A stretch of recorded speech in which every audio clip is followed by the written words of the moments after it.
Hello everyone, you're here with a special recording. I actually promised to do this recording quite a while ago. I'm actually sitting here with my oldest son, who is over 11 years old. And say hello. Hello. Louder, we can't hear you. Hello. Oh, actually you can say shalom. Take shalom, no? Shalom. Okay, so that's my son. And as you can see, he does not have the booming and commanding voice that I have. Actually, he does. He just, at the moment, he's not too sure what to do because this is the first time he ever does something like this. And so he's 11, and though Hebrew is his first language, he understands English quite well, especially with both my mother and my mother-in-law, both being English speakers and both being English teachers. There has been a quite persistent insistence on us teaching our children English. And my son is looking at me going like, yeah, it's true. Yeah, I know. Yeah, I remember Savta being on your case, both of them. And no, it's true. I mean, I'm very pro languages. When I was very young, we had a neighbor who came to Israel from England. He was very good friends with my parents. And he once, he realized how good my English is for an Israeli kid, especially an Israeli kid living in the periphery where there aren't too many English speakers. And he pulled me aside and he said, Yoel, you need to learn languages. So I'm actually learning languages. I'm taking a course in German as well. It's mostly for the fact that I need to know German for my degrees. But the thing that we're going to do here today, and I hope it won't bore people too much to tears, I actually was taught to use cantillations and actually learned several styles when I was younger. And it was all part of the preparation for my Bar-Mitzvah, and then later on I learned other styles to enhance what I know. And throughout the years I learned more about the cantillations and more about how the mechanisms work. And what we do with children mostly, especially even if they're doing Bar-Mitzvah, we kind of do a mechanical memorization of what they learn, but we also do breakdowns. Now, quickly about cantillations. Cantillations actually have several functions. And a lot of people know them as the musical notes, especially people who live in countries where Hebrew is not really a spoken language. Most people see them as musical notes. But when you're an expert in this, I do see myself as somewhat of an expert now. They have a lot more to do with breaking down sections, and there's even issues of commentary. If you break down a verse in different ways, it actually can mean something different. And though I'm not going to go into all the details of how cantillations work, there are quite a few things that you need to know besides the musical notation. There are cantillations that make you stop. There are cantillations that tell you to carry on. There are cantillations that cause a stall. You wait and you read something a little slower. Sometimes you have to read things faster. And the main point is that all types of reading of the Bible were done with musical notes. There actually are musical notes for almost every book in the Bible. Ashkenazi Jews have mostly for the Torah and the prophets and some of the writings. Some Sephardic Jews or Eastern Jews, Mizrahim, have other tunes as well that were preserved. Ashkenazi Jews used to have more tunes, and some of them were just lost throughout the centuries. The Book of Psalms, for example, there's a community I used to belong to, and they decide to take the Halabi or the Syrian tune to read the Psalms, because there's no Ashkenazi tradition. Yemenites have their own tunes, though many of the tunes are very similar to one another. And what we're going to be doing here is, because this is a preparation for the Bar Mitzvah, we're going to be repeating certain verses over and over again to get the tune down, to get some of the cantillation concepts down. I will be making remarks to him in Hebrew, but I'm going to translate some of the remarks. And to make it easier for people to follow what we're doing, I'm going to actually use Genesis 1 as a platform for this. First of all, he was born during Sukkot, so it's quite common that when you have a bar mitzvah around the time of Sukkot, it either falls on the Shabbat of Sukkot and then you have a reading from one place. But there's a good chance we're going to have to do his bar mitzvah maybe even during Simchat Torah, and therefore he might actually be reading either the end of the book of Deuteronomy or the book of Genesis. In any case, it's something that these are verses that most people have come in contact with, so we're not taking something obscure in the middle of God knows where, and it's something people will be able to follow. We're going to read it slowly, because I need him to pick up the tune. I need him also to pick up the sounds and correct pronunciation of the words. I don't know how much he's going to be able to enunciate, but I am going to enunciate what I'm saying, so he'll be able to follow. There actually, I do have a video on YouTube of me reading the first verses of Genesis. You can also follow it there. There's plenty of recordings. It's not really that difficult. But this is I'm actually sharing something from my private life because I think it has to do with the education of our children into Torah. Just a few words until we actually start. The education of Torah here in Israel is actually quite high. Bible is actually mandatory here in Israel, and especially in the type of schools that I grew up in, and I send my children to, you have to study Bible. You study the Torah, you study the prophets. It's mandatory as Judaic. So in Israel, though Israel is technically a secular state, the Tanakh is still a strong part in all people's personalities and lives, though I have unfortunately met people who distance themselves from anything we do with religion. But the majority of people know that the Tanakh is there and know that it's our heritage and it's our background. And even people who are critical, they still appreciate it as being our culture. So with everything I've just said, what we're going to do here is we're going to recite this, and this is only going to be a segment out of the entire thing I'm doing with him. But I really wanted to share this with the general public because it's a very special thing to see how the reading of Hebrew is back to life, the reciting of Torah and the continuation of generations of Torah keepers is still alive, and for me this is a special thing. Because I'm actually able to teach my own child. My father came from England. He was not able to teach me Hebrew. He was not able to teach me these things. He had to hire a teacher, and a teacher, by the way, that I'm still in touch with. And the point is that me being able to teach my own son is a great thing for my family, especially that Hebrew was not really a spoken language up to about 100 years ago, 100 and something years ago. So this is a great sign of the revival of things in Torah, in Judaism, in Israel in general. And what we're going to do is we're going to start reciting, and hopefully you're going to enjoy this. טוב, בסדר, תשמע, אז אנחנו מתחילים פה בראשית, בסדר? ופשוט נקרא את זה עוד פעם ועוד פעם. אתה זוכר? אתה זוכר את המנגינה פחות או יותר? אז אני אקרא את הפסוק הראשון כדי להעריך את הזיכרון. So what I just told him is we're going to recite the first verse. I'm going to recite the first verse by myself to jot the memory of the tune to make sure he actually he can follow it. So first verse is בראשית ברא אלוהים את השמיים ואת הארץ. אוקיי, עכשיו תוכל לזכור את זה? תהיה ביחד. בראשית ברא אלוהים את השמיים ואת הארץ. והארץ הייתה תוהו ובוהו וחושך על פני תהום ורוח אלוהים מרחפת על פני המים ויאמר אלוהים יהי אור ויהי אור וירא. אתה רואה את הטעם פה? אתה רואה את הדרגה הזאת? You see that little stair there? אז וירא אלוהים, זה התביר. That's a little shape here. See that? וירא אלוהים את האור כי טוב. אתה רואה את הטעם הזה, אתנחת, the little wishbone here, that's a full stop. So it's וירא אלוהים את האור כי טוב, ויבדל אלוהים בין האור ובין החושך, ויקרא אלוהים לאור יום ולחושך קרא הלילה, ויערב ויבוקר יום אחד. אתה קולט את המנגינה פה? אוקיי, אז נתחיל את זה מההתחלה. We'll start from the beginning? From the beginning, from the top. בראשית ברא אלוהים, אתה לא קורא איתי, נו מה? בראשית ברא אלוהים את השמיים ואת הארץ. So, מה שמאוד חשוב פה, אתה רואה פה יש פה מלא סימנים, there are a lot of symbols here. And most of what you have here, רוב מה שיש לך פה זה עצירה. אז דוגמה, הטעם הזה, this reverse quarter of a circle, that tells you to stop, זה אומר לך לעצור טיפה. And then the wishbone, האתנח הזה, זה אומר לך גם לעצור, it tells you to stop as well. And then again you have the quarter circle, יש לך פה את הרבע עיגול הזה, it also tells you to stop. אוקיי? זה גורם לך לעצור.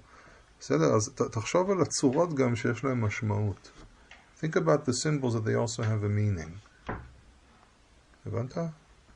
You have to picture in your mind. צריך לדמיין בראש שלך את הסמלים האלה כדבר שיש לו ממש ייצוג חומרי, משהו שיש לו ייצוג פיזי. These symbols, it wasn't just they made symbols, לא סתם ציירו סמלים. What they did is they actually made the symbols represent actual sounds. So for example, the darga here, the stair, אתה רואה את הצורה הזאת? The darga? So this is a stair. Vayar, it's like climbing up a stair. Vayar, vayar, okay? אז יש לך פה הרבה צלילים שאתה צריך לדמיין אותו ממש כייצוג פיזי של צליל. Symbols here that you really need to take them as actual representations of actual sounds. So from the top, מההתחלה. בראשית ברא אלוהים את השמיים ואת הארץ, והארץ הייתה תוהו ובוהו וחושך על פני תהום במתינות, לאט לאט, slowly, לאט לאט. והארץ הייתה תוהו ובוהו וחושך על פני תהום, ורוח אלוהים מרחפת על פני המים. אוקיי, במתינות, עוד פעם, you need to take it slowly. לא לרוץ, no rushing. אוקיי, לאט לאט.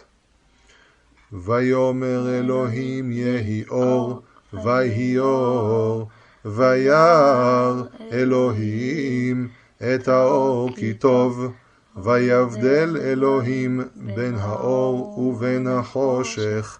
אתה שם לב לטעמים? אתה רואה אותם? זה קרוב מספיק? אתה רואה את זה? ויקרא אלוהים לאור יום ולחושך קרא לילה, ויהי ערב ויהי בוקר יום אחד. יום אחד. אנחנו לא מנסים פה לעשות מעוולים, כי המעוול is a sound used in more Arabian music, and we in Sephardic Jews, North African, Eastern Jews have the thing called ma'wal, which is playing with your voice. So in Europe you had to break it down slowly, like vayar, but they might do something a bit more twisty, and it's called a ma'wal, which is playing with your voice to, really it's done to impress people that you have a good voice. And I know some people that really have amazing voices. It's quite mind-blowing, these people's abilities. So what I'm trying to explain to him is that you need to enunciate. One of the big problems that we have with people sometimes is they try to rush when they read, and then they don't really pick up what they're reading, and they don't really pick up the way it's supposed to be read. So there are plenty of verses, many verses which are read in synagogues that people actually don't know how to break the verse down and how to read it correctly. And you have places, I mean, I did it for years. There were verses that I one day realized when I started really paying attention, I realized I was actually misreading them and breaking them down completely incorrectly, making it into something a little different. So one of the things that you first are going to teach the children when they learn to read with cantillation is to slow down, to observe what they're reading. Now, he's not going to have all the tools we have here with the book, with the vowel points and everything, so he needs to pay attention not only to the words themselves, he needs to pay attention to the vowel points, because sometimes the pronunciation in biblical Hebrew is different than the pronunciation in modern Hebrew.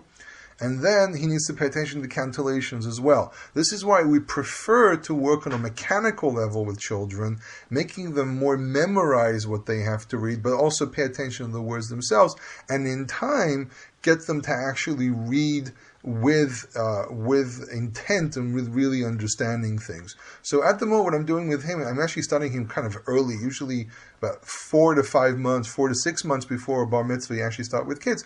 I actually try to start with my children earlier because of the background that I have and the places that I personally studied and my children studied at.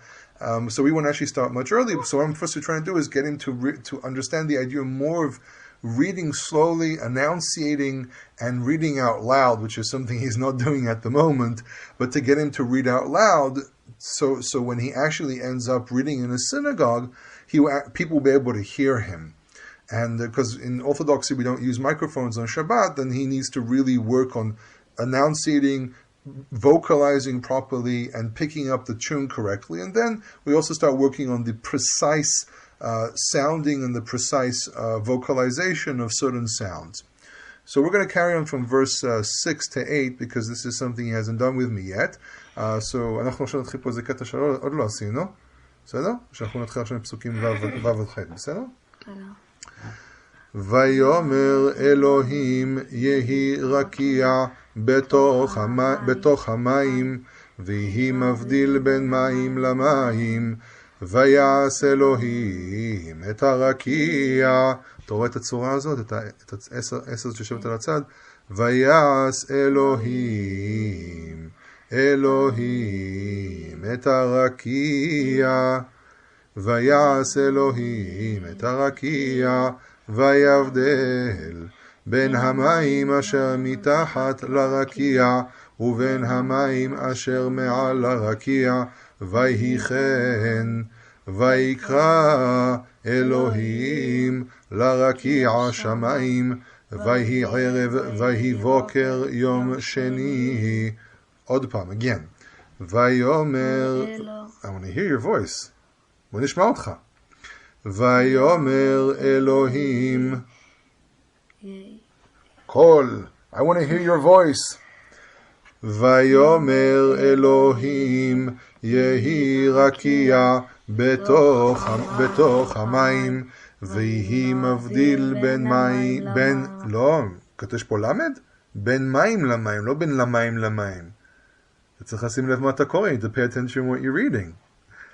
ויהי מבדיל בין מים למים, ויעש אלוהים את הרקיע, ויבדל בין המים אשר מתחת לרקיע ובין המים אשר מעל לרקיע, ויהי כן. אוקיי, תקלוט את המנגינות פה. ויקרא אלוהים לרקיע שמיים, ויהי ערב ויהי בוקר יום שני. עוד פעם, again, one more time. ויאמר אלוהים יהי רקיע בתוך המים, ויהי מבדיל בין, עוד פעם, אתה מוסיף אותיות שלו שם. You're adding consonants which are not there. Because you're rushing, כי אתה מנסה למהר. לאט לאט, במתינות, slowly. By the time you reach your bar mitzvah, you'll know everything perfect. Don't rush it. Never rush good things. ויאמר אלוהים, you don't start with me, אתה לא מתחיל איתי. ויאמר אלוהים יהי רקיע בתוך המים, ויהי מבדיל בין מים למים. יופי. ויעש אלוהים את הרקיע, ויבדל בין המים אשר מתחת לרקיע ובין המים אשר מעל לרקיע, ויהי כן, ויקרא אלוהים לרקיע שמיים, ויהי ערב ויהי בוקר יום שני. Now what I really hope is you will start learning how to pronounce chet and ayin. אתה יודע לעשות chet ועין? תעשה chet. chet. עין. יפה. So if we actually were reading this the way I usually read it, would be ויאמר אלוהים יהי רקיע בתוך המים, ויהי מבדיל בין מים למים, ויעש אלוהים את הרקיע, ויבדל בין המים אשר מתחת לרקיע ובין המים אשר מעל לרקיע, ויהי כן, ויקרא אלוהים לרקיע שמיים, ויהי ערב ויהי בוקר יום שני. So I actually, when I read throughout time, I started learning different accents. So for example, an ayin is an and a het is a h, and a quf is really a q. It's a deeper, more guttural sound. And the resh is really a resh. This is the tradition I grew up with my father. Actually, many years ago when I was 15, it was one Shabbat afternoon, I decided to go pray in a Yemenite synagogue because I'd never been there, so I decided to go in. And I actually got to meet there a very interesting man who was born in Sana'a, which is the capital of Yemen. and he taught me the Yemenite pronunciation and some of the Yemenite tunes. And since then, I started using the Yemenite accent. And the more research I did into phonetics and how Hebrew was pronounced in different communities, and the research that we know about older languages, I started developing something a bit more scientific about it. So I actually have a slightly different pronunciation.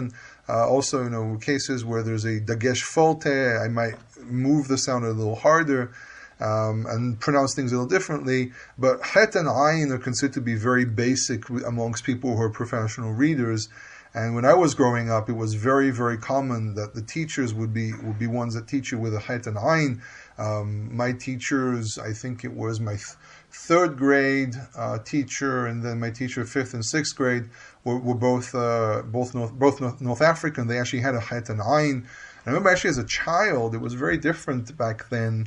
There was this thing of pronouncing certain letters correctly. We actually received an education where vav, מה זה vav? vav זה vav, אבל vav זה בעצם גם הרבה אנשים מבטאים את זה בתור מה. A lot of people pronounce the vav as a wa, right?